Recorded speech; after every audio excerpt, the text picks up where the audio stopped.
Maulan na araw sa atin lahat mga kabukid. Silipin natin yung ating mga alagang kambing. Hindi sila makalabas kasi basa yung damo. Hindi sila makakain ng maganda. Yun, pahinga muna sila dito sa kanilang pansamantalang goat house. Ito yung ginawa nating goat house. Ito yung sinaunang bahay na mga up and down. So dito muna natin sila pansamantalang nilipat dahil paputik na dun sa shop.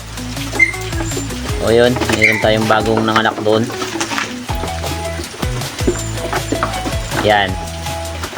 Okay naman, kasyang-kasya sila. O matitibay itong mga ganitong bahay, yung sinaunang bahay na mga pindan at mga ipil pa. Wala naman nakatira kaya ginamit na muna natin na goat house.